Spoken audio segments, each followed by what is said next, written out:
Standing Order 43. The time for members' statements has concluded. If members can take their seats as quickly and as quietly as possible. I inform the House of the deaths of Dr Robert John Solomon AM and the Honourable Raymond Steele Hall, former members of this House. Dr Robert Solomon died on 14 June 2024. He represented the division of Denison from 1969 to 1972. The Honourable Steele Hall died on 10 June 2024. He represented the state of South Australia from 1974 to 1977 and the division of Boothby from 1981 to 1996.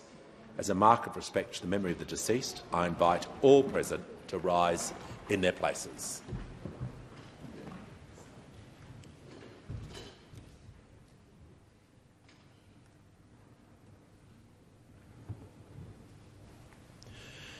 I thank the House.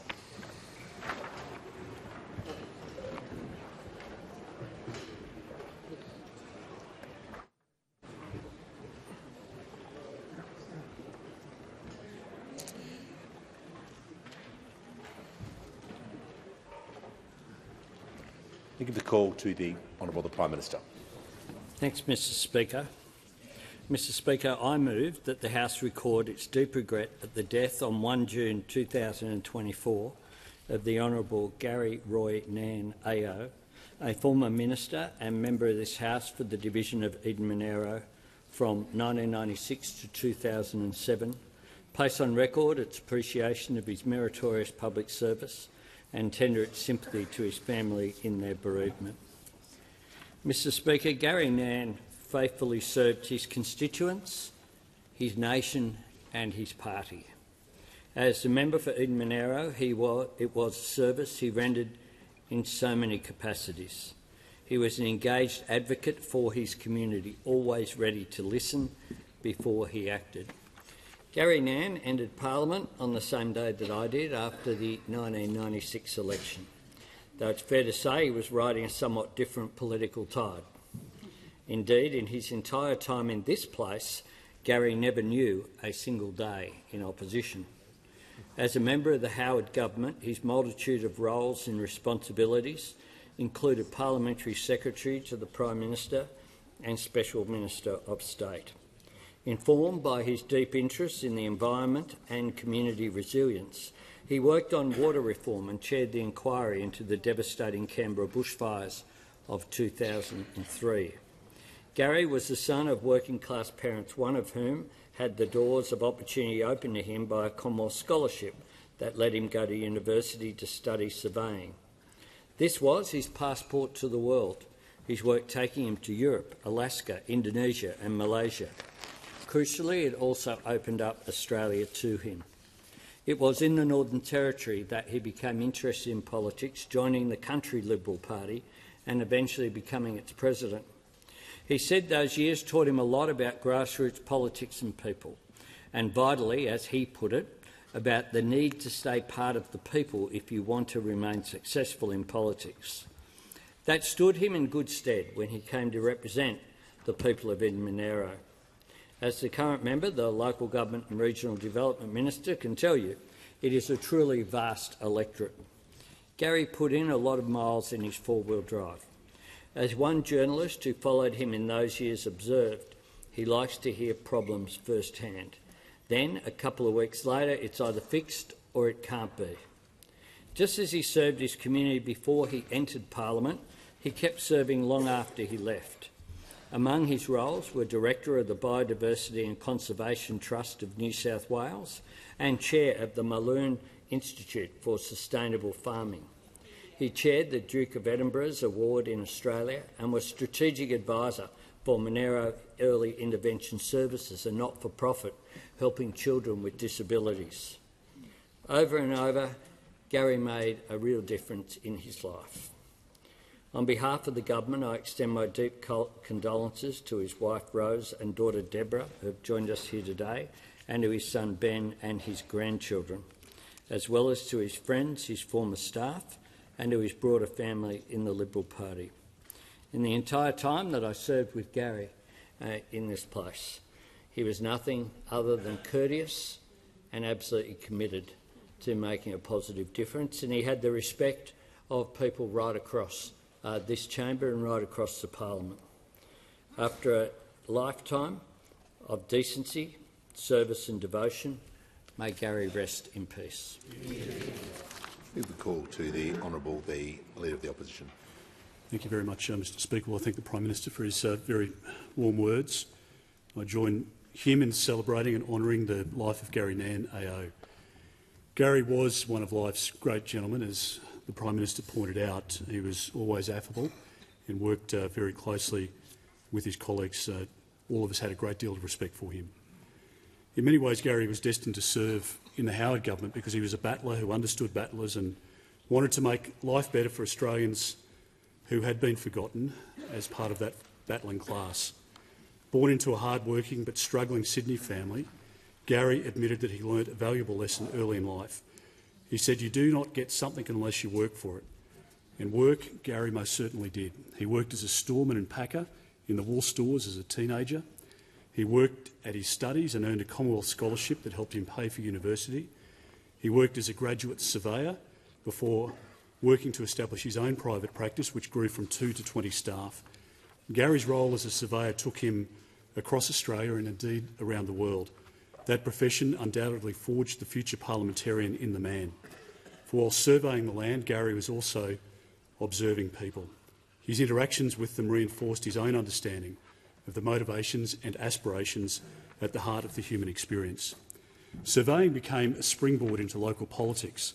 Living in the Northern Territory, Gary joined the CLP and he shaped the party in many ways, first as a member and then as president for 4 years. And he was rightly made an honorary life member. But the battle was set for bigger things. In the 1996 election, Gary stood for and secured the seat of Eden Monaro with a 9% two-party preferred swing.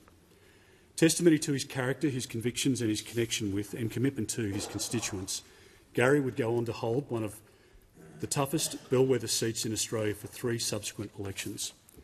And he was right in his observation when he said, "I could identify and empathise with the many battlers in Eden Monaro, and I found that they also identified with me."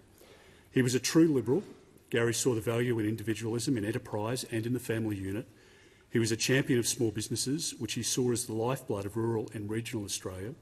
He knew firsthand that family businesses on the farm and the enterprise of people in the towns keep Australia going. He understood that small business owners treat their workers like family, and that in hard times those small business owners prioritise paying their staff even if they can't afford to pay themselves. And that's why Gary spoke proudly about being a part of a government that was decent, honest and worked for ordinary Australians, the very traits that Gary embodied in his life. Gary's counsel and common sense were readily sought after, not only by his colleagues but also by his Prime Minister in John Howard, who appointed him as his parliamentary secretary and later his Special Minister of State. Gary was instrumental in securing funding for the Australian Government Online Service Point, a first step towards MyGov. He championed the use of spatial data in decision-making and was even called by his colleagues the Spatial Minister of State. While Gary's face was familiar to those in the electorate, his face became one familiar to the nation. As the evening television news bulletin beamed into people's living rooms, coverage of Question Time would show a dutiful and attentive Gary sitting behind Prime Minister Howard.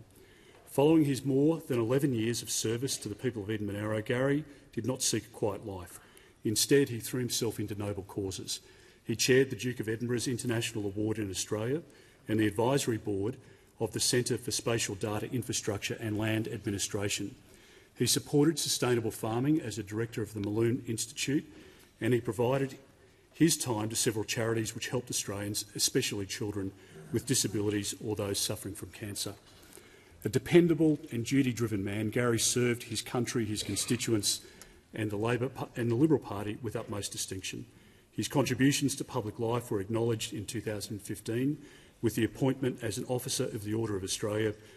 One thing that struck me about Gary's time as a parliamentarian was that he was always able to acknowledge the good deeds of everyday Australians. He was just a very decent person. The statements he made were a window into Gary's generosity, his grace and his goodness.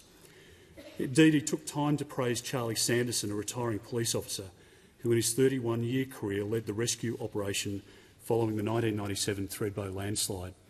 After the horror 2002-3 bushfire season, Gary paid tribute to the courage of firefighters, foresters, volunteers and residents who courageously provided evidence for a committee inquiry.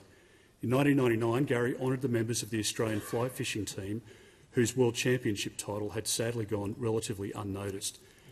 And after his first wife, Kerry, tragically lost her battle to cancer in 2005, Gary delivered one of the most moving tributes to someone he loved dearly and whose achievements were worthy of recognition. And Gary was loved too, no more so than by his second wife, Rose, by his children, Ben and Deborah, and by his grandchildren. Our thoughts are with them today as we honour the life of Gary Nairn. May he rest in peace. As a mark of respect to the member of the honourable... no problem. If everyone would just resume their seat. Give the call to the Minister. Thank you, Mr Speaker. I want to start by expressing my condolences to Gary Nairn's wife, Rose, his children, Ben and Deborah, his grandchildren, his wider family and friends following his recent passing after a battle with cancer. As a current member for Eden-Monaro, I know Gary Nairn was a popular and respected advocate in our community, and that was evident through a range of community members who commented on social media following his passing. In fact, he was my own local member growing up as a teenager in Eden-Monaro. He was someone I did see regularly behind Prime Minister Howard in question time on the nightly news. He was someone that stood up for what he believed in, both during his political service and more recently, and that was evident through a range of issues that he had involvement in the agriculture, youth, disability and conservation spaces. Gary clearly was not afraid to take the bull by the horns, and that was evident and on display when he decided to take on the bellwether seat of Eden-Monaro after starting his political career in the Northern Territory. We all know he won it a number of times, serving as the member for Eden-Monaro between 1996 and 2007. He was also in that rare company of members who are respected across the political spectrum. And in true Eden-Monaro form, regardless of where our community sits on the political spectrum, there have been a great expression of sadness of Gary's loss to our community. He went on to become Parliamentary Secretary in the Howard government and also appointed a Special Minister of State. He headed the government's inquiry in the 2003 Canberra bushfires, finding that one-size-fits-all approach to natural disasters just wouldn't cut it. And this is something that Eden-Monaro knows all too well. After politics, he remained involved in our region through numerous community organisations and activities, and was appointed as an officer in the Order of Australia in 2015 for his work. As chair of the Malone Institute, he worked to advance sustainable agriculture and environmental regeneration practices, something top of mind for farmers and communities across our region. His strong passion for strengthening our environment also saw him as a director of the Biodiversity and Conservation Trust of New South Wales. And in 2018, he became the National Chair of the Duke of Edinburgh Awards Australia, with a particular focus on empowering more kids from the regions to have a crack and to reach their potential. He was committed to tackling disadvantage across all forms of life and to building a stronger and more sustainable future, and he demonstrated this every day in this place as member for Eden-Monaro and in the many years since that time. He was approachable, he was community-driven, and he was respected across the political spectrum. Gary will be missed by many people in our community. Vale, Gary Nairn.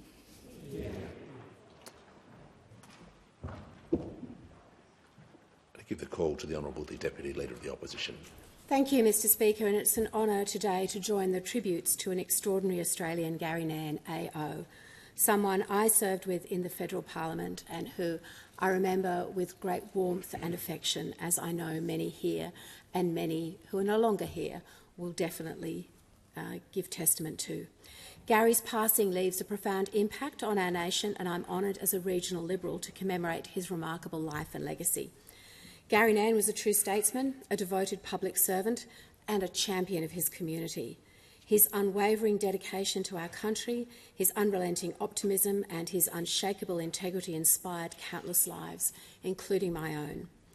Gary's remarkable journey took him from a rural childhood to the highest echelons of public service. He served with distinction in various roles and as a key part of the Howard government. His expertise, wisdom and leadership helped shape our nation's infrastructure, transport and regional development policies. Gary's contributions extended far beyond the public sector. He was a passionate advocate for rural and regional Australia, a champion of innovation and entrepreneurship, and a devoted mentor to many, including to me. His tireless efforts helped foster a more compassionate, inclusive and prosperous society. His legacy is a testament to his unwavering commitment to the public service that defined so much of what he did. But he was also an unshakable optimist. He just had this unrelenting passion for making a difference, and you saw that with his work at the Malone Institute. His passion for climate, the environment, the rehydration of landscapes, but always with a community and landholders absolutely at the centre. He inspired all around him to strive for excellence, to embrace challenges, never lose sight of our shared humanity. His work on the inquiry into the 2003 Canberra bushfires, A Nation Charred, stands as some of the finest work that has come out of this parliament, Mr Speaker. He was brave, he was courageous, and he carried that inquiry in a way that is an example to everybody before and since. I remember him with his Akubra hat, his sheepskin vest, and he looked straight ahead with courage, with wisdom and insight, with deepest sympathy to Rose, Ben and Deborah. As a mark of respect to the member of the Honourable Gary Roy Nann, I ask all present to rise in their places.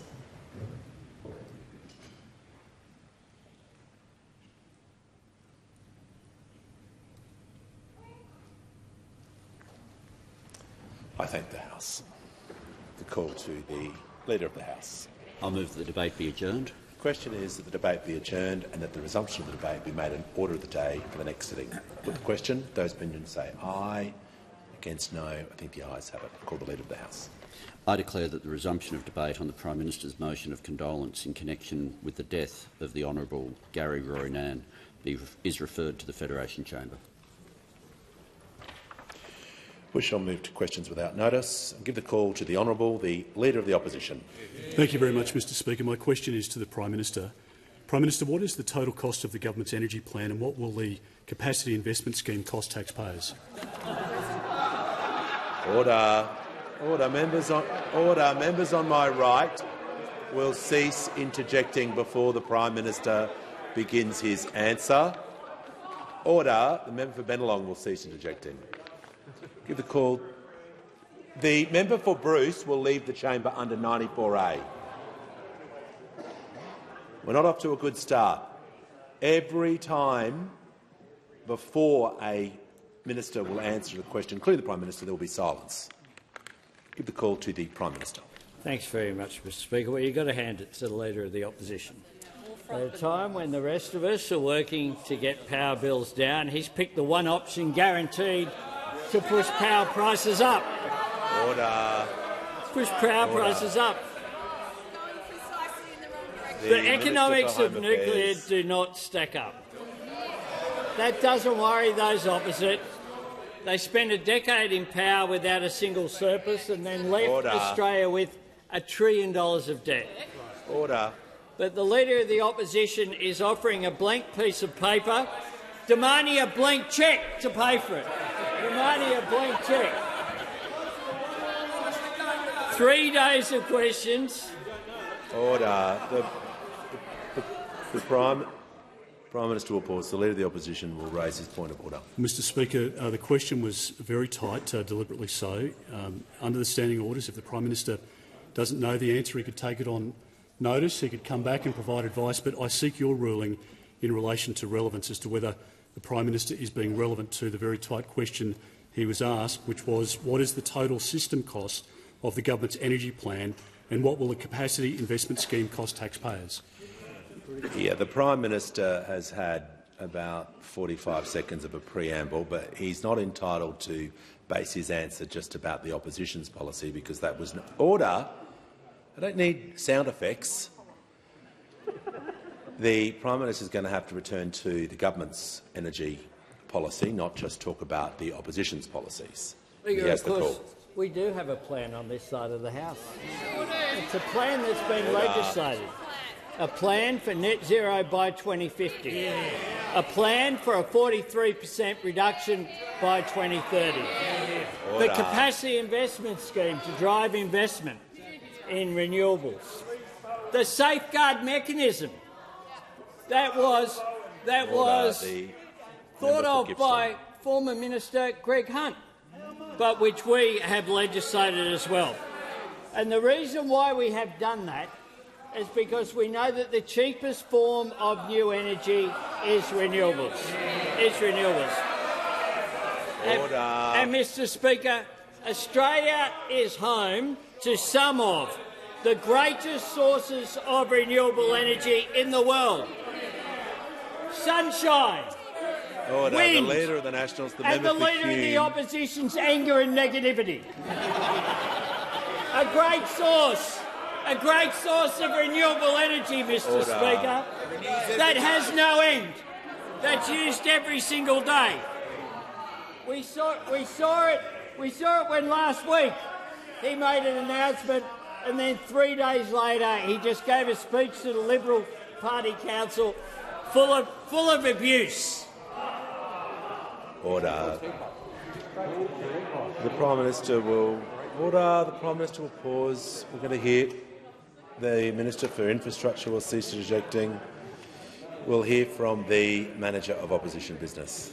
Well, Mr. Speaker, Standing Order 91C, a member's conduct is disorderly if they wilfully refuse to conform to a standing order. You rightly directed the Prime Minister on relevance earlier, but is continuing to flout your ruling. Well, let me just give the House some assistance. If everyone could just take down the temperature on this issue, on this question, it'll enable me to hear the Prime Minister. He knows he can't talk about simply. He can do some comparing and contrasting regarding his energy plan, but I'm going to listen carefully to make sure that he sticks to the question that he was asked about. And our plan is working. We've seen a 25% increase in renewables in the grid, Mr. Speaker. The highest uptake in the world of rooftop solar, record investment in batteries and storage, and wholesale power prices that have dropped almost $300 a megawatt hour since we came to office. Almost $300 per megawatt hour. We've already added 8.5 gigawatts. They can't say how many gigawatts. They can't say how many reactors. They can't say how much gigawatts. And more than 50 renewable projects have been approved, enough to power 3 million homes. Order. Members on my left, when the House comes to order, the member for Deakin will cease interjecting and the Leader of the Opposition will cease interjecting, so I can hear from the member for Gilmore. My question is to the Treasurer. How is the Albanese Labor government helping to ease cost of living pressures? How will this action help Australian households, and what approaches have been rejected? Call to the Treasurer. Speaker, I'm certain I speak for the whole parliament when I say how wonderful it is to have the member for Gilmore back here on deck, fighting fit and fighting for her community on the south coast of New South Wales, Mr. Speaker. Mr. Speaker, tax cuts for every Australian taxpayer to help with the cost of living are now just 1 week away. Now, these are the tax cuts that those opposite said they would roll back. These are the tax cuts that the Leader of the Opposition called for an election over. These are the tax cuts which mean an extra $36 a week on average, or for households with kids an extra $63 a week. Now, next Monday, Mr. Speaker, we'll bring 5 different kinds of cost of living help from the budget, Mr. Speaker. A tax cut for every taxpayer, energy bill relief for every household, cheaper medicines, a pay rise for millions of workers on awards, and 2 extra weeks of paid parental leave for new parents, Mr. Speaker. All of this begins from next week, from the 1st of July. And that's because we know that people are under pressure. We'll see that in the inflation numbers later this week. And we also know that some of this pressure is felt at the checkout. And that's why we're making the Food and Grocery Code mandatory, It's why we've got bigger penalties for supermarkets who do the wrong thing, and it's why we've got better avenues for people to make complaints and have them resolved, Mr Speaker. Our changes to the Food and Grocery Code are all about a fair go for farmers and families, all about ensuring that supermarkets do the right thing by their suppliers and by their customers, and part of our broader efforts to make our supermarkets more competitive. This is how you manage the economy in a responsible and a methodical way, Mr Speaker, and here the contrast couldn't be clearer. Because you don't get cost of living down in the 2020s by building nuclear reactors in the second half of the 2030s, Mr Speaker, and that's why the Leader of the Opposition's nuclear shambles is economic insanity. It will take longer, it will push up prices, it will cost more, it will create investor uncertainty, and it will squander the vast economic and industrial opportunities that we have as a nation in the context of the global net zero transformation, Mr Speaker. This is the risk posed by those opposite in our energy markets and in our economy. And as the inspired appointment made earlier today, Mr Speaker, shows, our approach to renewable energy is the mainstream view of sensible people on both sides of the political divide. The Leader of the Opposition's view on nuclears is risky extremism at its worst, and that's why it's falling down all around him, Mr Speaker. We were managing the economy in a responsible and methodical way. That means rolling out cost of living help, fighting inflation and repairing the budget without smashing the economy, and our tax cuts from Monday and our new Food and Grocery Code are part of that effort. In response to the member for Gilmore's question, I give the call to the Leader of the Opposition. Thank you very much, Mr Speaker. Just very quickly on indulgence, I just wanted to extend, on behalf of the Coalition, all the very best to the member for Gilmore. Welcome her back, and glad to see that she's healthy and back in this place. Give the call to the member for Fairfax. Order. Members on my right. Thank you very much, Mr Speaker. And my question goes to the Prime Minister. The Princeton University's Net Zero Australia report has modelled the capital cost of the energy transition according to a similar pathway to the government's current plan, with a cost of between $1.3 and $1.5 trillion. Prime Minister, what is the total system cost of the government's plan? Give the call. Order. Give the call to the Prime Minister. Thanks, Mr Speaker. I thank the member for his question, and I note the report that the member refers to, and they have been referring to it, also makes comments about nuclear energy, and they say that it doesn't stack up and it should be ruled out. It says don't do it. As any rational person who's looked at what Australia's energy needs and what the opportunities we have are, because, as I said, we have these great renewable energy resources. We have solar, we have wind, we have the anger of the Leader of the Opposition, who made an announcement last Wednesday and then had a meltdown on Saturday. Meltdown on Saturday, Mr Speaker. And no wonder he's melting down, because one of the things that this reflects is the fact that since the election in 2022, the lesson learnt by those opposite is that they're not right-wing enough, that they're not in enough climate change denial, they're not sceptical enough, and they're not against market-based mechanisms enough. Because what they have done is come out with a position which mainstream Liberals oppose. That's why we worked constructively with the former Perrottet government to make a difference, to put caps on coal, to put caps on gas, to make sure we had the energy price relief plan. That has made a substantial difference.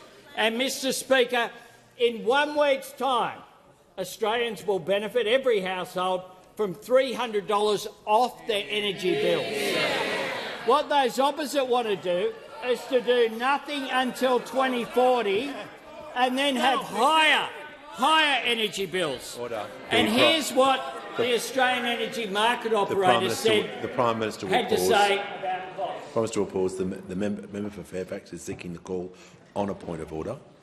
Yes, point of order, Mr Speaker, is relevance. The question was to the Prime Minister, what is the total system cost of the government's plan? This is going to be his third go at this one. Resume your seat. Resume your seat. Resume your seat. The order. Members on my right. The Prime Minister was talking about the AMEO report and the cost. They were the words he was using when you took the point of order. So he's definitely being directly relevant. I don't know. I know you would like a number or a figure, but you know, under the standing orders, I don't have the authority to direct the Prime Minister for the answer you'd like, but he's being directly relevant and he'll continue. No wonder they're struggling with numbers. He can't work out this is question 2 from those opposite. he can't get the 2. You don't have to count. You don't have to count your fingers. You can just count your arms or your heads. Either one will do. Either one will do, Mr. Speaker. Either one will do. But here's what the Australian Energy Market Operator had to say. Renewable energy generation drove down wholesale prices in the first quarter of 2024, despite higher temperatures pushing up electricity demand.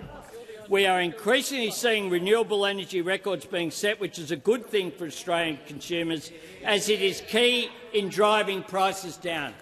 Mr. Speaker, we want lower prices, lower emissions. They want higher emissions and higher prices. That is the difference between the two approaches in this chamber. Before I call the member for order, I'm pleased to inform that House that joining us in the Distinguished Visitors Gallery is the honourable members from a delegation from Papua New Guinea led by the Speaker of the National Parliament, the Honourable Job Pomat. On behalf of all members, I wish you a warm welcome to Australia and in particular to the House of Representatives. I give the call to the honourable member for Macquarie. Thank you, Speaker. My question's to the Prime Minister. How is the Albanese Labor government working to fight inflation and provide cost-of-living relief? What has the government ruled out? Call to the Prime Minister. Thanks very much, and I thank my friend the member for Macquarie for her fantastic question. And I thank her for the work that she does representing her community. That's very much a diverse community, cares very much about the environment and has seen firsthand the impact, the devastating impact indeed, that natural disasters can have, whether it be bushfires or floods. The communities of Macquarie have had both during her time in service. Now, in just 1 week, on July 1, this government will deliver relief for Australians because cost of living is our #1 priority. Yeah. Firstly, we'll deliver tax cuts for every single Australian taxpayer, not just some. Then $300 in power bill relief for every household, not just some, and $325 for small business. We, of course, will extend the freeze on the costs of PBS medicines, where we, of course, decrease costs from $42.50 down to $30, where we introduce 60-day scripts, all of which have made an enormous difference. But importantly as well, there will be a pay rise in 1 week's time for 2.6 million workers on award wages. We want people to earn more and to keep more of what they earn, Mr. Speaker. And in addition to that, we want an extra 2 weeks will be delivered of government-funded paid parental leave. Now, this isn't the beginning of our cost of living help and it's not the end. It builds on the relief we've provided in our first 2 years. Cheaper childcare, energy bill relief, which has knocked off 3/4 percentage point off inflation. Cheaper medicines have already saved 5 million Australians more than $414 million. Now, today we announced new rules to make sure families are getting better prices at the supermarket. Our crackdown on supermarkets will mean they face fines of up to $10 million if they break the code of conduct, making sure that families and farmers get a fair go. Now, while we're working hard to bring costs down and provide relief, the only policy those opposite are pitching is one guaranteed to drive up power bills, a nuclear plan that costs too much and takes too long, a plan for higher power bills for Australians, and a plan to say to business, stop the investment and stop the rollout of renewables. The certainty that the business community have been crying out for will be ripped up by those opposite.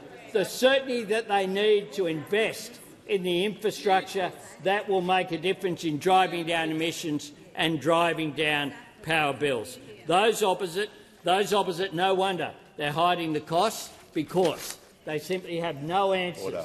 No answers, just a slogan. Concluded. The call to the member for Calare. To the Treasurer.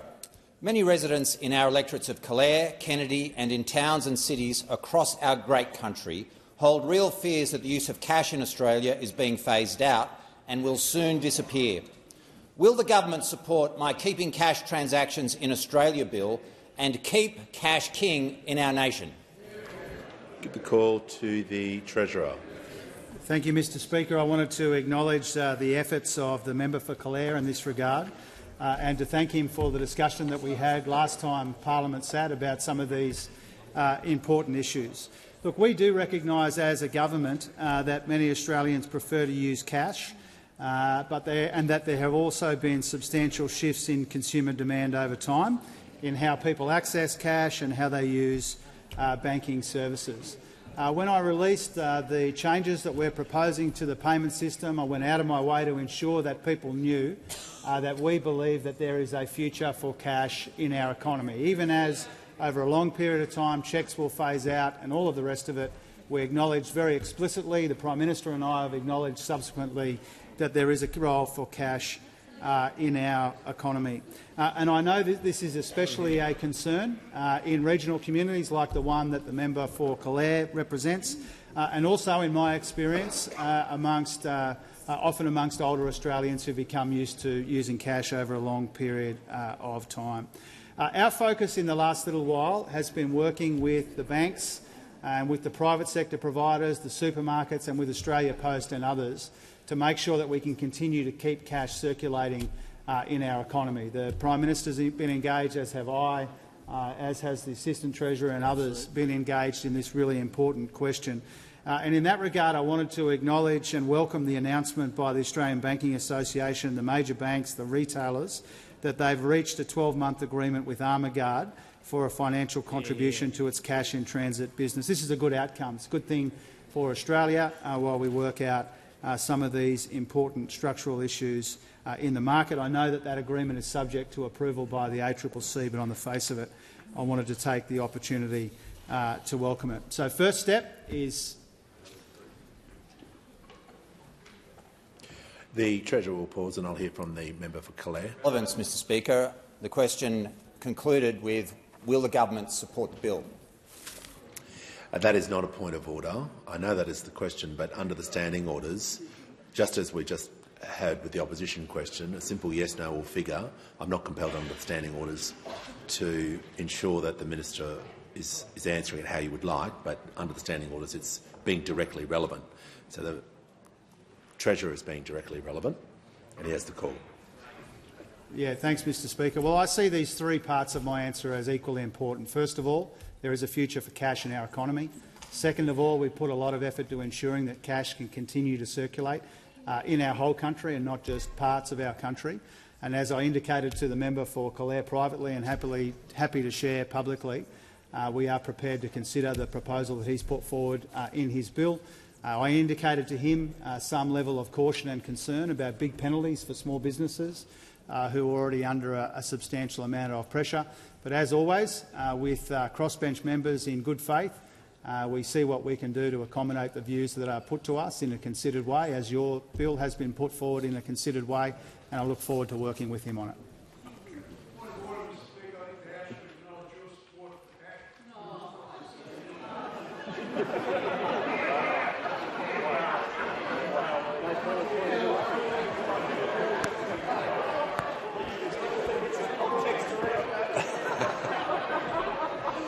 Anyone interested can see me later.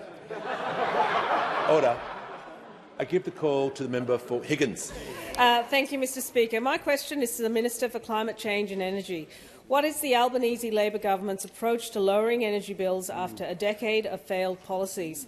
How does this compare with other approaches, and why is it important to be upfront with the Australian people? Give the call to the Minister for Climate Change and Energy. Well, thanks very much, Mr Speaker. I thank my honourable friend for her question. And, of course, the Albanese government's bill relief starts in 1 week's time, the $300, Mr Speaker, on top of the bill relief announced in the budget before last, $300 for every single Australian with an energy bill. No need to fill in a form, no need to apply. It will apply automatically. And, of course, Mr Speaker, in the longer term, in the medium and longer term, we know that introducing more of the cheapest form of energy into our energy grid, i.e. renewables, is good for bills. That's why, Mr Speaker, we're pleased that renewable energy is up 25% since we came to office, 8.5 gigawatts. And that plays no small part in the fact that wholesale energy prices, which were $375 a megawatt hour when we came to office, were in the first quarter of this year $76 a megawatt hour, Mr Speaker, which is flowing through, as we saw, in the default market offer. And the honourable member asked me what plans we have rejected and why it's important to be up front. Well, we saw the release of what we'll call, to be generous, Mr Speaker, very generous in the spirit of goodwill, a policy last week of nuclear energy. We saw the sites released. 7 sites for nuclear energy, six of which the owners have said they don't want a bar of it, and 5 of which are in states where there's a legislated prohibition. So, Mr Speaker, the policy failed at the first hurdle. But the Leader of the Opposition was asked about the cost of his policy, and I was watching, thinking, well, here we go to get the figures, the details of the cost. And this is what the Leader of the Opposition said. It'll be a big bill, no question about that. Well, that was the detailed cost that we heard from the opposition. A big bill, no question about that. Now, the question for the Leader of the Opposition is, how does a big bill lead to cheaper energy? He hasn't released that, Mr Speaker. It's got the most expensive form of energy available. They think they know better than the CSIRO, but they won't release their costs, although the Leader of the National Party let the cat out of the bag today. He said, we know what they are, we're just not going to tell you, Mr Speaker, on TGB this morning. We'll get around to telling you when we choose. So what does all this mean for the Australian people? Right. Well, Dr Roger Dargaville, the Director of the Monash Energy Institute, has said, well, the impact could be up to $1,000 a year for household electricity bills from nuclear. The former ACCC Chairman Rod Sims said, I think it would probably increase household energy costs by well over $1,000 per annum. But better news for the opposition. Dr Dylan McConnell from the University of New South Wales, he had a very different figure. He says only 400 to 500. Only 400 to 500 impact on energy bills, Mr Speaker. The Leader of the Opposition says the next election will be a referendum on his nuclear plans. OK, that's fine. Well, if you won't let the Australian people know, they should vote no to his plans, Mr Speaker. If you won't let the Australian people know, they can vote no. Because, Mr Speaker, the Australian people deserve better than the scam they got last week from the Leader of the Opposition. They deserve an energy plan that can work, and that's what this government's delivering. Before I call the member for Canning, I'll just do a couple of more acknowledgements, but he will get with the call. I'm pleased to inform the House that present in the Southern Gallery today are representatives of Bowel Cancer Australia, along with a delegation of patient advocates, reminding everyone it's never too young to be tested, and also a group of students from the Mansfield Secondary College from the electorate of Indi. Welcome to you all. I give the call to the honourable member for Canning. Thank you, Mr Speaker. My question is to the Minister for Defence. Is it safe for Australian Defence Force personnel to be on nuclear submarines with nuclear propulsion systems? Give the order. Give the member for O'Connor. If you're trying to help, you're not helping. Give the call to the Minister for Defence and the Deputy Prime Minister. Thank you, Mr Speaker, and I thank the member for his question. And this is a question now in a series that have been asked by the honourable member, which is trying to draw some equivalence between nuclear-powered submarines and the civil nuclear industry. Now, the short answer to the honourable member's question is it will be safe to serve on a nuclear-powered submarine. But whilst those opposite are trying to have some kind of culture war between nuclear and non-nuclear, at the end of the day, this is about economics, because this is economically insane what they are seeking to do. To draw an equivalence between 8 nuclear reactors which will power 8 single machines against nuclear reactors which those opposite are proposing, which are meant to be powering cities. The Deputy Prime Minister will pause. The member for Canning, I'm just going to give you some free advice, if I may. The Deputy Prime Minister has answered the question. He's remaining on topic about the issue. It is going to be difficult to raise a point of order on relevance. Well, you don't need to, so resume your seat. Yeah. So if he hadn't answered the question or was straying into other territory, I just remind everyone, we're not getting into this habit of just because you don't like the answer, taking a point of order. Order. Order. Order. And that's for everyone across the chamber. Deputy Prime Minister in continuation. Speaker, to try and draw an equivalence between 8 sealed nuclear reactors, which will be powering 8 single machines, and civil nuclear reactors, which those opposite are proposing, which are intended to power cities, is like drawing a comparison between a car engine and a coal-fired power station because they both burn hydrocarbons. The two instruments could not be more different. Those opposite are talking about using the nuclear waste facility that will be developed for AUKUS, when the first of those reactors is not due to go out of service, will not need to be disposed of until the early 2050s, when those opposite are trying to say that we should be heading towards zero net emissions by 2050. The reality is that their civil nuclear power stations will be generating tonnes of— The Deputy Prime Minister will pause. The Deputy Leader of the Opposition on a point of order. That's Mr. Speaker. The question. No, order. The question. There was no point of order before. The Deputy Leader is entitled. The question was very tight. It was about the safety on nuclear submarines, not broader nuclear policy. I ask you that you bring the Deputy Prime Minister back to the question. Order. We're just going to invite the Deputy Prime Minister. He was asked a question about safety on the nuclear submarines with nuclear propulsion systems. Just going to make sure his answer is relevant to that question. Obviously, he'll be able to talk about nuclear energy of some sort because that was in the question. Deputy Prime Minister has the call. Thank you, Mr. Speaker. They've made their announcement on a nuclear power industry, and on day one of question time, they no longer want to talk about it. That is where they have got to with their policy. And you want to raise a question about safety. Order. The entirety of the nuclear cycle forms part of the question of safety. So it is directly relevant in terms of the question that was asked by the honourable member. Now, the fact of the matter is we will not need to be disposing of a nuclear reactor until the early 2050s. They are proposing a nuclear industry which will be generating tonnes of high-level nuclear waste well before that if they want to have making any impact to zero net emissions by 2050. Mr. Speaker, you can talk about a culture war between nuclear and non-nuclear. At the end of the day, the critical issue here is that what they are proposing is economic insanity. At a time when we have high energy bills, they are pursuing the single highest source of energy on the planet, and they are unable to tell us how much it will cost, when it will come to pass, or even how much power it will produce. Order. When the House comes to order, we'll hear from the member for Chisholm. Thank you so much, Speaker. My question is to the Minister for Environment and Water. How is the Albanese Labor government tracking when it comes to ticking off renewable energy projects? How will these projects make energy cleaner and cheaper for all Australians? And how is the government's approach different to other proposals? Give the call to the Minister for the Environment and the Minister for Water.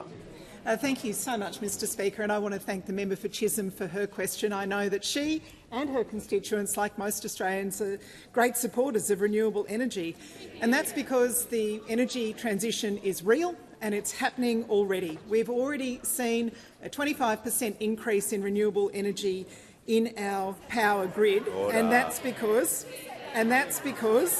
renewable energy is cheaper, it's getting cheaper all the time, and more renewables in the grid means cheaper power bills for Australians. As the member for Chisholm said, we are ticking off those renewable energy projects at record rates. We're outstripping coal and gas projects 7-1, and we've got a record number of renewable energy projects before me in the approval pipeline. I've already approved 54 renewable energy projects in just over 2 years. That is enough to power more than 3 million Australian homes, and incidentally, it's more power than you'd get from 8 large nuclear reactors. So what we have before us is a choice between a renewable energy transition that's already underway or a nuclear fantasy that may never happen. Mr Speaker, the Leader of the Opposition's plan, if you could call it that, is a recipe for delay and it's a recipe for higher bills. They had 10 years in government, 10 years of chaos and delay with 22 energy policies. They didn't land one, and now we're expected to believe that 23 is a charm. 23 is the one that's going to get them there. It is fanciful. They were told during their time in government that 24 coal-fired power stations were closing. And how did they prepare for that? Well, the answer is they didn't. They had almost a decade to prepare. They did nothing to prepare for those closures. And now we're supposed to believe that this uncosted, press release of a policy is somehow going to fix the problem. It's been estimated to cost $600 billion by the Smart Energy Council. The Nationals tell us that they know what it's going to cost. They're just not going to share that with the Australian taxpayers who are paying for it. The reason they won't share the costings is because they know Australian taxpayers would rather spend $600 billion on hospitals, roads and schools than on nuclear reactors. Nuclear energy is expensive. It's getting more expensive all the time. Renewables are already cheaper. They are getting cheaper all the time. There is a reason that more than 3 million Australian households have put solar on the roof. It's because it's cheaper. Order. We want to see lower emissions and lower costs. Concluded. The call to the Leader of the Nationals. Thank you, Mr Speaker. My question is to the Deputy Prime Minister, Minister for Defence. Australia is in the process of acquiring a fleet of 8 nuclear-powered submarines under the AUKUS agreement. As part of this agreement, Australia will be responsible for the management of spent fuel from the submarine reactors. Deputy Prime Minister, will this nuclear waste be stored in Australia? If so, where? Call to the Deputy Prime Minister and the Minister for Defence. Well, I thank the member for his question. And as we announced in March of last year, when we announced the optimal pathway for acquiring a nuclear-powered submarine capability in this country, we made clear that we would be responsible for the disposal of the nuclear waste, as I referred to in the answer to the last question that was asked by the Shadow Minister for Defence. We have also made clear that we will be announcing in the coming months a process by which the site will be established for the disposal of the nuclear waste. The point to be made here, as I made in the answer to the previous question, is that the first nuclear reactor which will need to be disposed of will be due for disposal in the early 2050s. In answer to the question of spent fuel rods, it is a sealed nuclear reactor, and so there are no spent fuel rods. It does not need to be refuelled, and so the first time we will need to be disposing of high-level nuclear waste will be in the early 2050s. And so, yes, we do have time to go through a process of determining where that site will occur. The one point we have made, which we made again in March of last year, was that it will occur on defence land. Now, again, Mr Speaker, what we have is a set of questions which are trying to draw an equivalence between how we operate 8 nuclear reactors in respect of 8 single machines and how those opposite might seek to establish a civil nuclear industry with power stations which are intended to power cities. And it is like comparing a car engine with a coal-fired power station, because they both burn hydrocarbons. That is the silliness of the comparison that they are engaging in. But the reason that so many differences apply here is best illuminated by the question of nuclear waste, because for those to establish power stations in any kind of time frame which would have any dint on getting to zero net emissions by 2050 would see tonnes of high-level nuclear waste needing to be disposed of in the 2030s and the 2040s. I repeat, the first nuclear reactor under AUKUS that we will need to dispose of will be in the early 2050s. This is precisely why those opposite have absolutely no idea of what they're talking about. What they need to be telling the Australian people is how much does it cost, when is it coming, and how much power will it produce? And in the absence of answering those questions, all they have for the Australian people is a lemon. Call to the order. The House comes to order.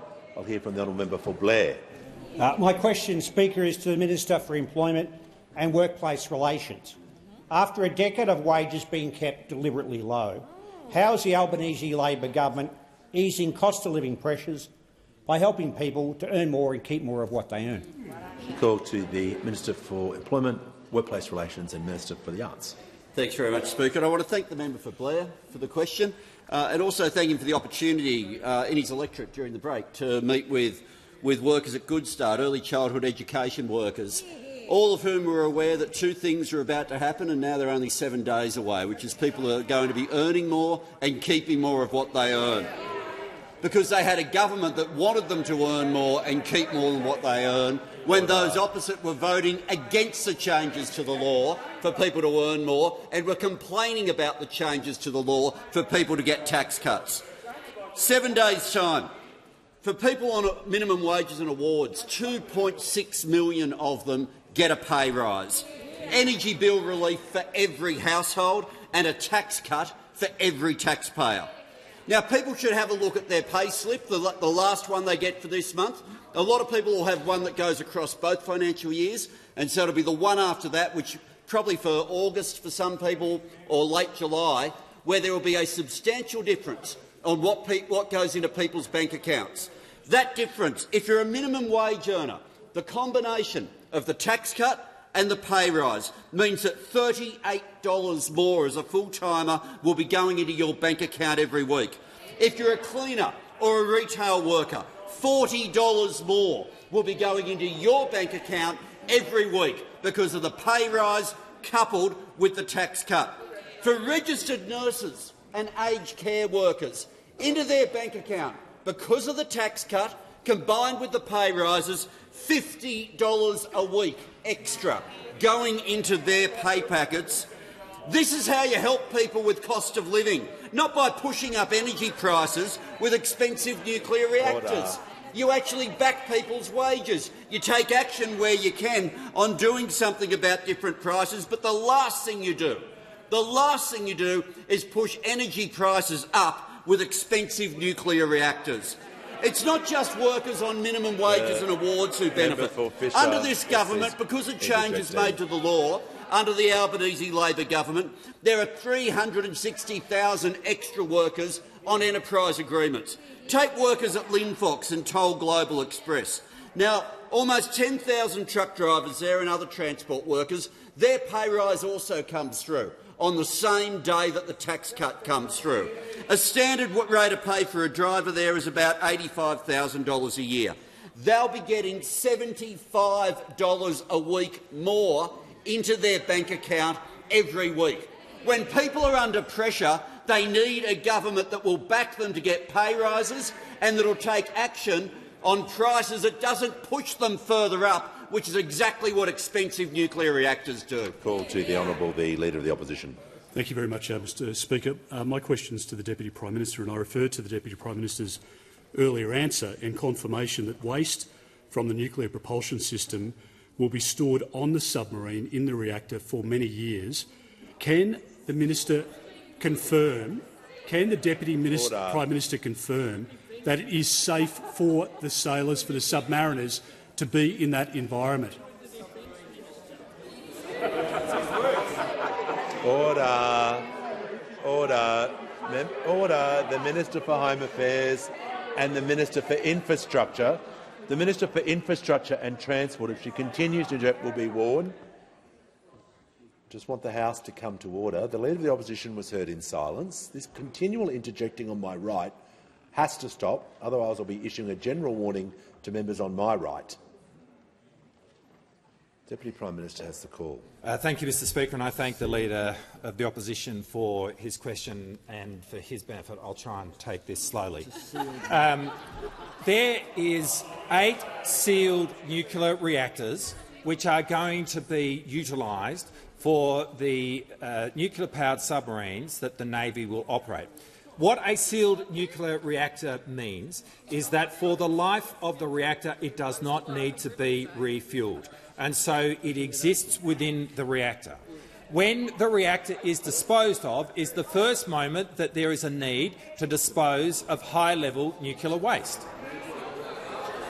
The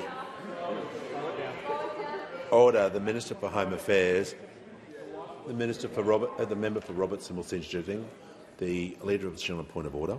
Thank you very much, Mr Speaker. It's on relevance, and perhaps to be of assistance to the Minister. The propulsion system burns energy. That's how the system is working, and it's stored resume your seat.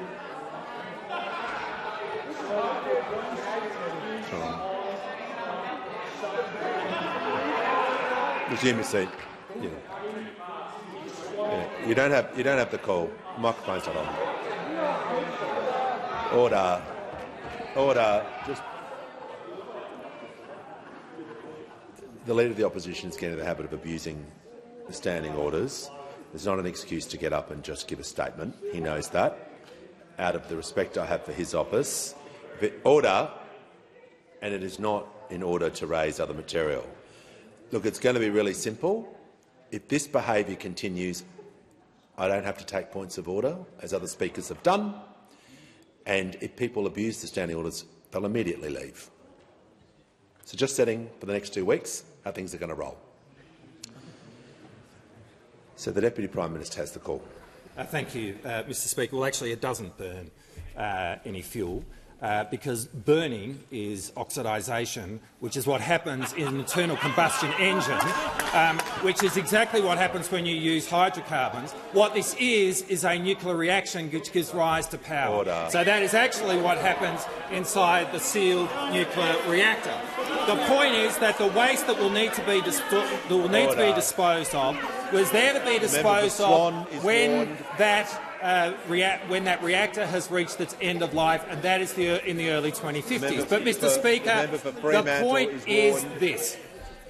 A civil nuclear reactor that is designed to power cities uses fuel rods, and there are spent fuel rods which are not the size of a can of Coke, but are actually measured in tonnes, which will be produced each and every year from the moment that you operate that power station, and it will need to be disposed of as soon as that occurs. And if these reactors that the Leader of the Opposition is proposing for a civil nuclear industry is to have any impact at all on achieving zero net emissions by 2050, then we are talking about those reactors being in place in the 2030s and the 2040s, which means we're talking about tonnes of waste in the 2030s and the 2040s. We are talking about the need to dispose of our first spent nuclear reactor in the early 2050s.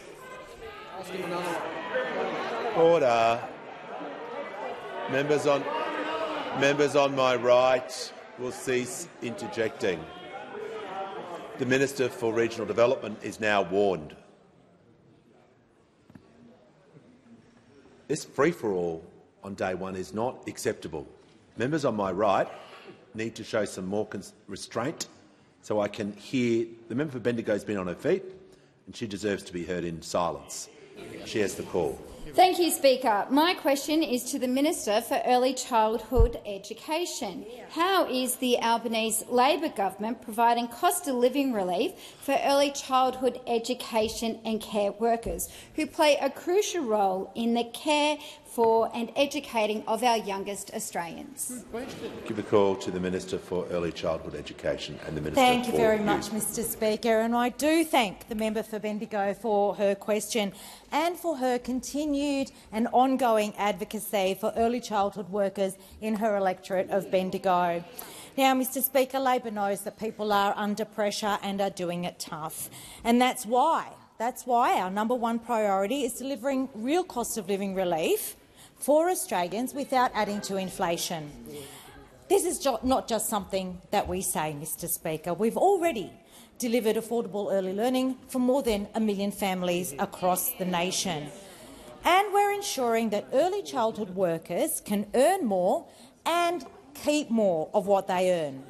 Now, since coming into government and since our Prime Minister stood up and said he absolutely supports an increase to the minimum wage, this government has supported not one, not two, but 3 wage increases for low-paid workers, and that includes workers in feminised industries like early childhood education and care.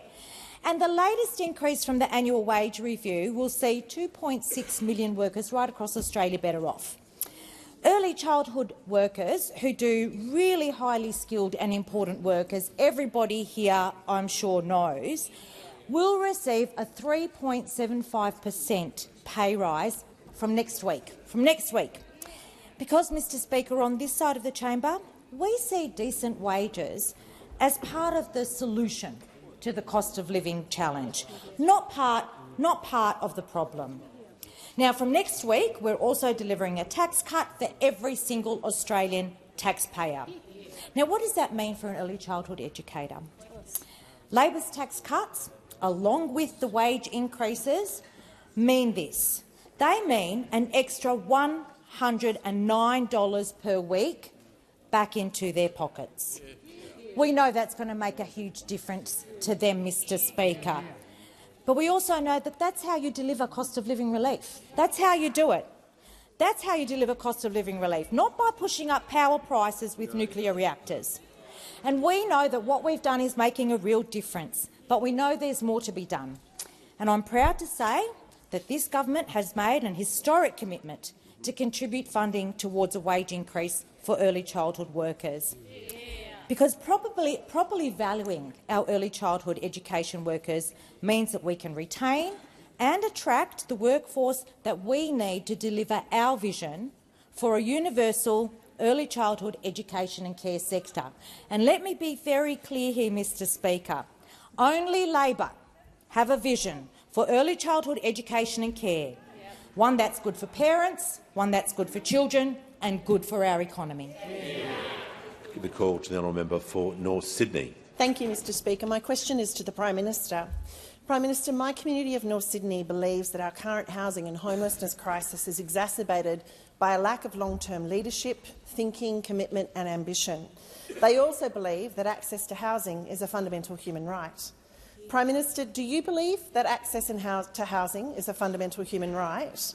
And if yes, why won't you protect that right by legislating a national housing and homelessness plan? Give the call to the Prime Minister. Thanks, Mr Speaker. I thank the member for North Sydney for her question. I certainly believe that access to housing is a fundamental right in an advanced society such as ours. And I know that the security which having a roof over your head gives you is a precondition for being able to seek employment, for being able to enjoy the opportunities that are there by getting an education at university or TAFE or school, of looking after your family. And that certainty that is provided as someone who grew up in public housing, that certainty that it provided for me and my mum was really important in being able to actually think ahead and to have that security. So we certainly believe that, and that's why we've undertaken, under my government, the most significant housing reforms in a generation. Our comprehensive Home for Australia plan is backed by $32 billion of new housing initiatives. New housing initiatives on top of that, the support that we have with the second consecutive increase in rental assistance, but also our plan for increased social and community housing funding through the Social Housing Accelerator, through the Housing Australia Future Plan, through the National Housing and Homelessness Agreement with the states and territories, our additional funding for housing for women and children escaping domestic violence that's been a part of the National Cabinet debate that we had recently. We know that this is a big challenge, and the key to that is supply. We need to increase supply, which is why we've also provided an incentive for state and territory governments on planning to make sure that increased houses with increased density where appropriate can occur. We can't continue to just think that this will solve itself. We do need strong government action. In addition to that, of course, we have our build-to-rent incentives, which are the subject of some debate in the parliament at the moment, as is our Help to Buy scheme, which is currently before the Senate. We want to help people to home ownership, and a shared equity scheme is something that's worked very effectively from states and territories. A national scheme will be even more effective going forward. So I will certainly continue to work, I'm sure, with the member for North Sydney in whatever capacity we work as we go forward, and to work with people across the parliament to try and achieve these objectives. And I just call upon the Senate this week to take the opportunity to vote for housing initiatives in the Senate. Concluded. Give a call to the member for Robertson. And my question is to the Minister for Education. What is the Albanese Labor government doing to deliver cost of living relief in the education portfolio, and how does this compare to other approaches? Call to the Minister for Education. Thanks, Mr Speaker, and can I thank my friend, the sensational member for Robertson, for his question. There are more than 300,000 teachers right across the country, and for a teacher on, say, $80,000 a year, they'll get a tax cut of $1,679 next week. That's double what they would have got under the Liberals. That's how you deliver real cost of living relief, not by jacking up power prices with expensive nuclear reactors. And that's just one example of the difference a Labor government makes. Here's a few more. Under the Liberals, childcare out-of-pocket costs went through the roof. Under us, they've gone down. Under them, they ripped billions of dollars out of public schools. We are putting billions of dollars back in. Under them, attendance at school went down. Under us, it's coming back up. Under them, the number of people studying teaching at university went down. Under us, it's coming back up. Under them, TAFE was neglected and sidelined. Under us, 350,000 Australians have now got access to those important fee-free TAFE courses. And under them, they tried to make people pay for those fee-free university-ready courses, those courses that are a bridge between school and university. Now, I've told members before about the impact that these courses make and told stories of Australians who've done them. Here's another one. I'll give you another one, member for Bradfield. Let me give you the example of Joanne McCarthy. She might be someone known to you. I think she's known to everyone in the press gallery. She's the Gold Walkley winning journalist who exposed institutionalised child abuse in the Hunter region. Her work sparked a royal commission, and before she was a journalist, she did one of these fee-free university-ready courses at Newcastle University. It's what set it all up. Now, Mr Speaker, guess who tried to impose a $3,000 fee on everybody doing those free courses? The Liberal Party. And, Mr Speaker, we're keeping them free and we're expanding the number of Australians who get a chance to do them. In fact, we want to double the number of Australians doing them over the next 15 years. And that's the difference between the Liberals and Labor. They think education is a cost, We see it as an investment. And we understand that teachers are at the core of it, that they are the ones that make all of this possible. That's why I said a minute ago a teacher on $80,000 a year will get a tax cut of $1,679. Give a call to the member for Fairfax. Thank you very much, Mr Speaker. My question goes to the Prime Minister.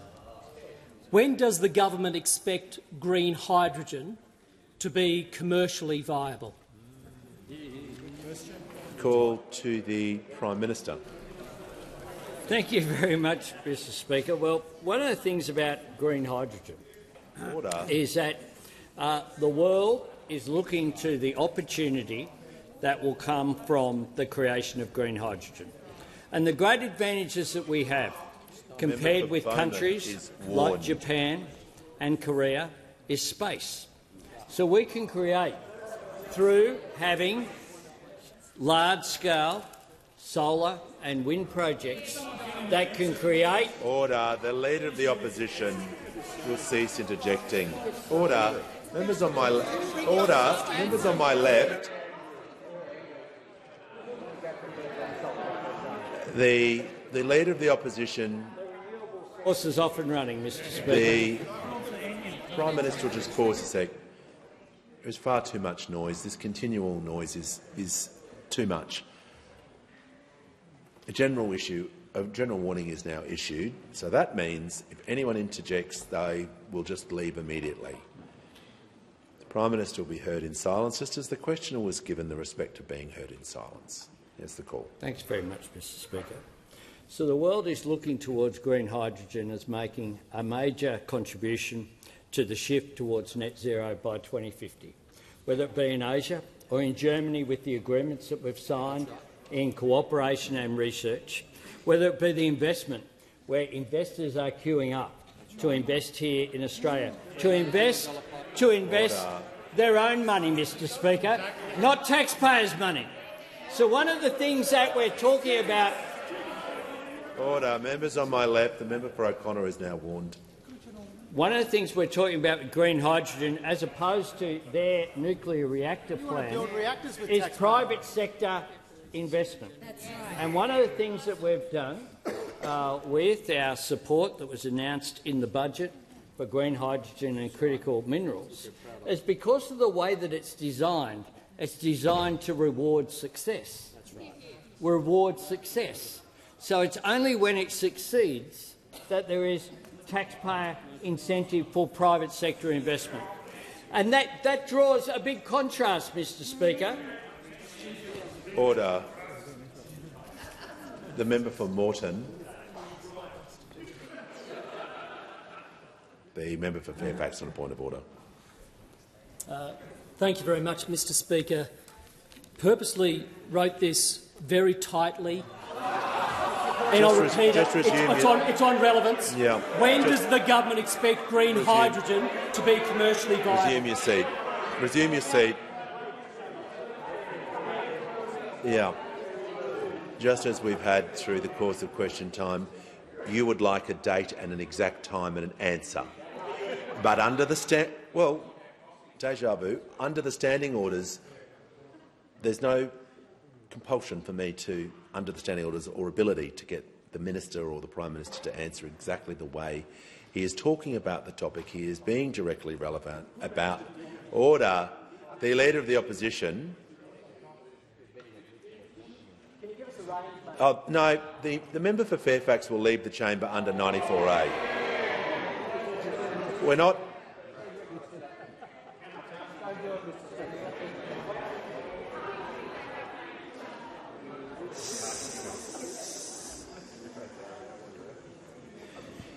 Prime Minister in continuation.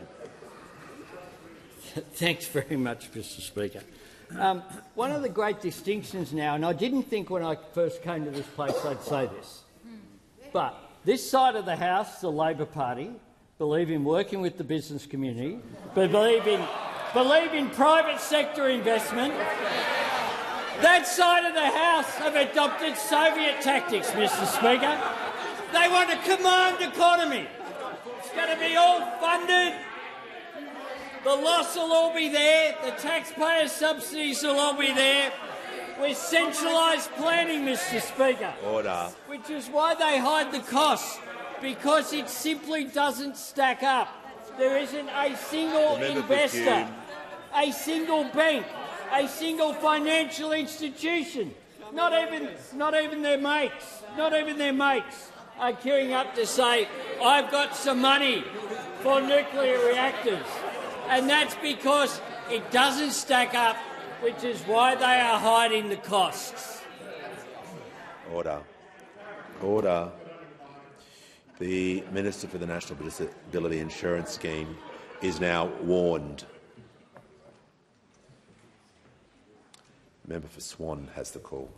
Thank you, Mr Speaker. My question is to the Minister for Health. How is the Albanese Labor government continuing to deliver cheaper medicines? How is this helping to deliver cost of living for every Australian after a decade of cuts and neglect?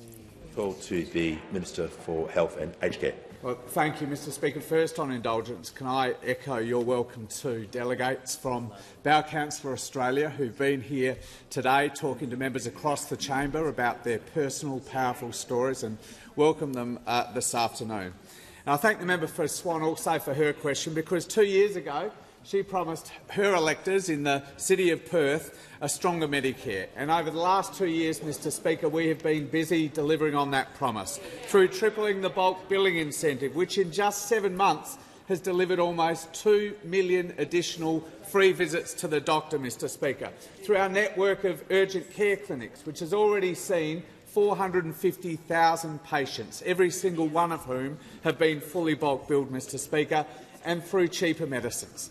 In just the first 3 months of our government, we slashed the maximum amount that millions of pensioners would pay for all of their medicines in a given year by 25%, Mr Speaker. In our first 12 months, we delivered the biggest cut to the price of medicines in the 75-year history of the PBS. And in our first 18 months, we finally allowed doctors to prescribe common medicines for chronic conditions for 60 days' supply, not just 30. And in 3 months' time, another 100 medicines will be added to that list, which I'm sure the Leader of the Nationals will welcome.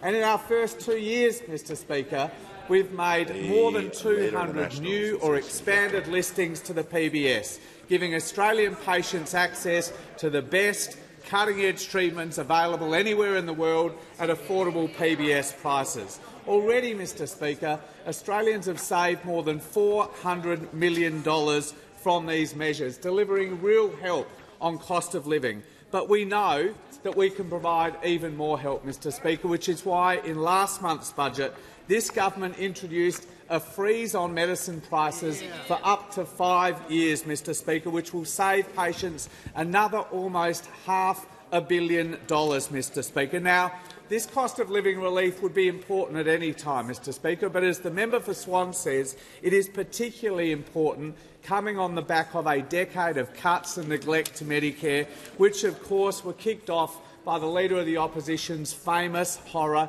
health budget from a decade, Mr Speaker, along with cuts to hospital funding and a GP tax for every visit to the doctor, Mr Speaker. This man tried to make medicines more expensive, not cheaper, more expensive, by jacking up the price by up to $5 a script. Well, that's not our approach, Mr Speaker. It's not one he's ever disowned, but it's not our approach, Mr Speaker. Better bulk billing arrangements, cheaper medicines. That's how you deliver real cost of living relief. Not through a GP tax, Mr Speaker, not through more expensive medicines, and certainly not by pushing up power prices through nuclear reactors. Order. Give the call to the Leader of the Australian Greens. Mr Speaker, my question is to the Prime Minister. The Greens-led inquiry into supermarkets said price gouging should be illegal and obscene profiteering should stop. But all Labor has done today is make Coles and Woolies agree to a code they were prepared to sign up to anyway. Prime Minister, how much cheaper will groceries now be? Or is Labor just tinkering around the edges again with a code that will be good for farmers but do nothing for consumers, instead of just making price gouging illegal? Call to the Treasurer. Well, Mr Speaker, the member for Melbourne might not be interested in a fairer go for farmers and families, but we are on this side of the House. And the difference between the member for Melbourne and this government Treasurer will pause. The member for Barker will assist the chamber by leaving. The Treasurer in continuation. Mr Speaker, the member for Melbourne, his main job is to issue angry press releases about the action that the government is taking to get a fair go for farmers and families, to make sure that we're making what was a voluntary code mandatory, dramatically increasing the penalties and providing bigger and better avenues for people to make complaints and have those resolved, Mr Speaker. Now, I would have thought, even in a world where the Greens political party wants the Labor government to go further than we have, I would have thought at the very least the Greens would welcome the progress that has been made today. And if they were fair dinkum, they would. If they were fair dinkum about what's happening in the supermarket sector, they would welcome these important steps. And they wouldn't stop there, Mr Speaker. They would also welcome the fact that we've empowered the ACCC to play a much more active role in this sector. They'd also welcome the fact that we've funded the consumer group Choice to provide the kind of price transparency that we need in the market. They'd also provide support for our efforts to strengthen and streamline the mergers regime in our economy, Mr Speaker. But the Greens political party, they're not fair dinkum about these issues, and that's because they always prioritise having a Barney with the Labor Party over doing the right thing by consumers. And that's what we're seeing here, and we see that question in this light. Call to the member for Patterson. Thanks, Speaker. My question is to the Prime Minister. What approaches to boosting Australia's energy production will help bring costs of living down, and which approaches will make power more expensive? And why has the government chosen cheaper, more reliable energy? And are there any alternatives, Prime Minister? Call to the Prime Minister. Thanks very much, Mr Speaker. Well, whether it's the business community, the Australian energy market operator, consumers, they all know that the best way to bring down prices is to introduce more supply from the cheapest form of new energy, and that is renewables. And that's what the Australian energy market operator has put in its integrated systems plan, that of course costs less than 10% of what they allege that it costs as well. But it's all there on the website, and that was the basis of the plan that we actually took to the election. The integrated systems plan was in place under them. It's just they didn't act on it. But we've acted.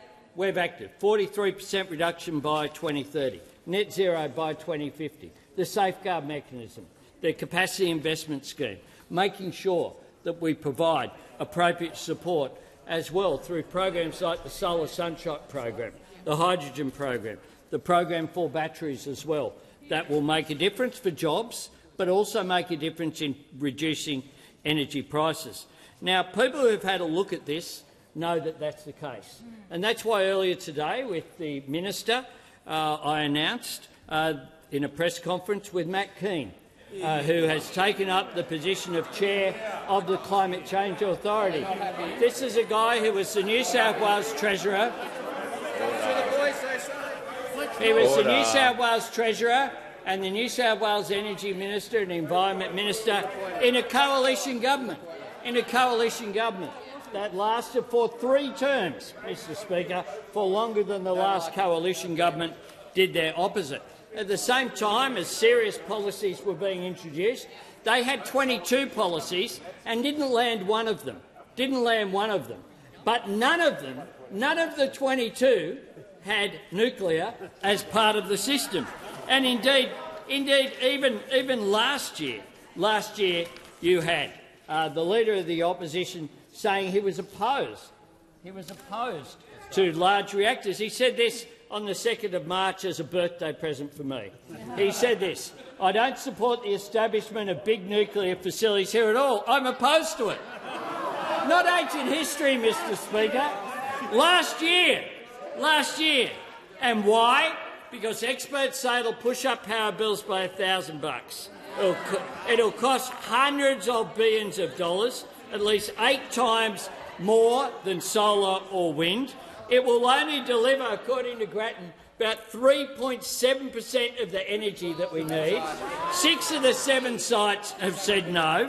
They can't even get the support of the Queensland LNP leader to remove the ban that is in place, or any of the other Liberal leaders around the country, or even the National Party leaders in places like Victoria. And on that note, Mr Speaker, I ask that further questions be placed on the notice paper.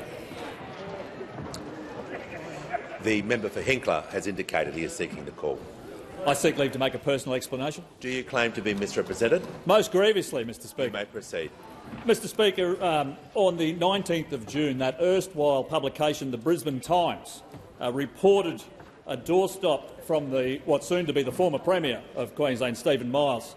And I quote, Mr Miles has said, I quote, Mr Speaker, Keith Pitt just said on ABC Radio National, he said he understands why David Crisafulli has to lie right now to win an election. That's their words, not mine, Mr Miles said, end quote. Well, Mr Speaker, I didn't say that, and in fact the publication said it's not actually the words of Pitt, and to put it on the record, what I said was this. The Queensland LNP, their members, and at multiple state conferences and state councils have supported proposals for nuclear-powered electricity generation. I can understand David Crisafulli's concerns. He's trying to take the LNP into government for, only the second term in more than 30 years in Queensland, so he is a cat on a hot tin roof, and I get all that. Cavalis, sorry to interrupt, not unusual, but he's made the decision that this is not going to fly in Queensland. That's why he's opposing it right. From myself, well, at a federal level, our job is to make decisions in the national interest, but I am not the leader of the state opposition. Those policies are up to David Crisafulli. So, Mr Speaker, if Premier Miles wants to make assertions, he want to make them on facts, not fiction. You cannot make up your own facts. He should get back to worrying about ambulance ramping, hospitals that can't provide services and other things that the Queensland people need. I thank the member for Hinkler. Give the call to the honourable member for Lingiari. Thank you, Speaker. On Friday, the 7th of June 2024, Senator Thorpe used the cover... Just a moment. Sorry. Is the member seeking a personal... I wish to make a personal statement. Do you claim to be misrepresented? Yes, I do. You may proceed. Thank you, Speaker. On Friday, the 7th of June 2024, Senator Thorpe used the cover of parliamentary privilege to raise a number of allegations about me, essentially insinuating that I had engaged in corrupt conduct, not in relation to my work as a politician, but in relation to my previous job. I should point out that I had effectively finished up in that job long before the last federal election. My last day acting as CEO of the Northern Land Council was the 15th of July 2021. The insinuations against me were made in a theoretical and hectoring manner in Senate estimate hearings. In the course of questioning senior staff members of the Northern Land Council, statements masquerading as questions made imputations which were clearly aimed at damaging my reputation. They wrongly attributed to me conduct which I deny. I have not been allowed anywhere near the sufficient time just now to go through the context of those denials, but I have set them out in a response statement document which I am releasing publicly. I am not the only anti-female Aboriginal politician who has been irresponsibly targeted in this way by Senator Thorpe. It is not the first time she has made gratuitously false allegations relating to me under the protection of parliamentary privilege. This time, Senator Thorpe has gone beyond just speaking about me in the Senate or in a parliamentary committee. Once she had finished her participation in the formal proceedings of her committee, she went online to a number of social media platforms and sent out a personal broadcast of her attack, questioning accompanied by self-congratulatory comments. These comments extended and aggravated her imputations, leaving no doubt as to her malicious personal and political motivation. Senator Thorpe does not respect the institution of Parliament and what it stands for, but she is happy to use it as an attack to attack people she sees as her political opponents, especially when they are other First Nation women. What I don't expect is to have one aspect of the system deliberately weaponised through social media in relation to something which has nothing to do with my performance as an elected member, and by someone who seeks to augment her First Nation identity and credentials by claiming association and relationship with Aboriginal Territorians. She has nothing to do with us. I have engaged lawyers in relation to the social media post. Thank you, Speaker. I present the Auditor-General's report, audit reports number 35 to 45 for 2023. Details of the reports will be recorded in the votes proceedings, and I call the Leader of the House with papers. Speaker, these documents are tabled in accordance with the list circulated to the honourable members earlier today. Full details of the documents will be recorded in the votes and proceedings. Here, here.